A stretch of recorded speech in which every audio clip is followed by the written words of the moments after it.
மீஷோல எனக்கு நடந்த ஸ்பேம் பத்தி தான் நான் பேச போறேன். நான் ஒரு செல்லர். நீங்களும் மீஷோ செல்லராக ட்ரை பண்ணிட்டு இருக்கீங்க. உங்க ப்ராடக்ட்ட நீங்க ஏதோ ஒரு பிளாட்ஃபார்ம்ல நீங்க விற்க போறீங்க அப்படின்னா, கண்டிப்பா இந்த வீடியோ பாருங்க. அதுக்கப்புறம் உங்க ப்ராடக்ட்ட நீங்க மீஷோ அப்படின்ற ஒரு பிளாட்ஃபார்ம்ல விக்கலாமா வேணாமா அப்படின்னு முடிவு பண்ணுங்க. ஃபர்ஸ்ட் நம்ம இதுக்குள்ள வரும்போது, இது 0 கமிஷன் தான். நம்ம எவ்வளோ இதுக்கு நம்ம ப்ராஃபிட் நினைக்கிறோமோ, அத அப்படியே வச்சு நம்ம எடுத்துடலாம் அப்படின்லாம் நினைச்சு தான் இதுக்குள்ள வருவோம்.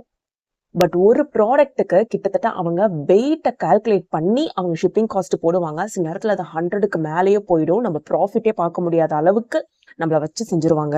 நான் அதுக்கு தான் ரொம்ப பெரிய பட்ஜெட்லலாம் அங்க ப்ராடக்ட்ட விற்க ஆரம்பிக்கல. ஃபர்ஸ்ட் ஒரு ஸ்மால் பிசினஸ் மாதிரி தான் நான் ஸ்டார்ட் பண்ணேன். அதுக்கே எனக்கு நான் ப்ராஃபிட்டே பார்க்க முடியாத அளவுக்கு எனக்கு நடந்துச்சு சில ஸ்பேம்லாம். அது ஸ்பேம்னு சொல்றதா இல்ல அவங்களோட ரூல்ஸ் அப்படின்னு சொல்றதான்னு சத்தியமா எனக்கு தெரியல. நமக்கு நம்மளோட பேங்க் அக்கவுண்ட்ல விழுற பணம் ப்ராஃபிட்டே இல்லாம சில நேரத்துல விழும்.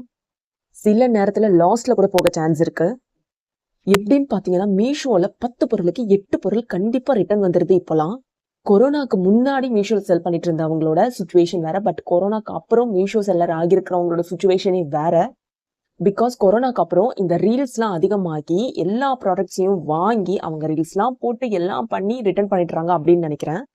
ரொம்ப கேவலமான கஸ்டமர்ஸ் இவங்கலாம். ஒருவேளை நீங்களும் இந்த மாதிரி ரீல்ஸ் போட்டு அதை ரிட்டர்ன் பண்றீங்க அப்படின்னா கொஞ்சம் யோசிச்சு பாருங்க. ஒரு சப்ளையர் உங்களுக்காக ஒரு கொரியர் கவர், அதுக்குள்ள ஒரு கவர்லாம் போட்டு நல்லா பேக் பண்ணி அந்த பேக்கிங்க்கு அவங்களுக்கு அவ்வளவு சார்ஜ் ஆகும். அதெல்லாம் வச்சு உங்களுக்கு அனுப்புறாங்க. ஓகே, அதுல ஏதோ ஒரு டேமேஜ் இருக்கு, உங்களுக்கு சாட்டிஸ்பாக்சன் இல்லாம நீங்க அதை ரிட்டர்ன் பண்றீங்கன்னா கூட ஓகே. பட் நீங்க அதை யூஸ் பண்ணிட்டு ரிட்டர்ன் பண்றீங்க அப்படின்னா ரொம்ப கேவலமான ஒரு வேலையை நீங்க பண்ணிட்டு இருக்கீங்க. நிறைய செல்லர்ஸ் இதை அனுபவிச்சுட்டு இருக்காங்க என்ன பண்றதுன்னு தெரியாம. இது மட்டும் இல்லாம ரிட்டர்ன் வருது இல்லையா, அதுக்கும் சேர்த்து இந்த செல்லர் தான் பே பண்ற மாதிரி இருக்கும். அந்த ஷிப்பிங் காஸ்ட் இந்த செல்லர் அக்கௌண்ட்ல இருந்து தான் எடுப்பாங்க. சில பேர் சிஓடி போட்டுட்டு அந்த கொரியரை வாங்கவே மாட்டாங்க, அப்படியே ரிட்டர்ன் ஆகிடும். அந்த கொரியருக்கு நம்மளுக்கு சார்ஜ் பண்ண மாட்டாங்க. But courier once customer open பண்ணிட்டு நம்மளுக்கு ரிட்டர்ன் பண்றாங்க அப்படின்னா கண்டிப்பா செல்லர் கிட்ட இருந்து தான் பணம் எடுப்பாங்க. அப்ப நீங்க ஒவ்வொரு செல்லருக்கும் என்ன பண்ணிட்டு இருக்கீங்க அப்படின்றத பாருங்க. சோ தயவு செஞ்சு ரிட்டர்ன் தான் போட போறோம் அப்படின்ற ஒரு மைண்ட் செட்ல ஆர்டர் பண்றவங்க ஆர்டரே பண்ணாதீங்க. அது ஒரு ஸ்மால் பிசினஸ் பண்றாங்க அப்படின்னா அவங்களுக்கு எவ்வளவு அஃபெக்ட் ஆகுன்றது தெரியாம நீங்க இவ்வளவு நாளா பண்ணிட்டு இருக்கீங்க. ப்ளீஸ் நீங்க ஒரு கஸ்டமரா இருந்தீங்கன்னா இதை கண்டிப்பா கன்சிடர் பண்ணுங்க.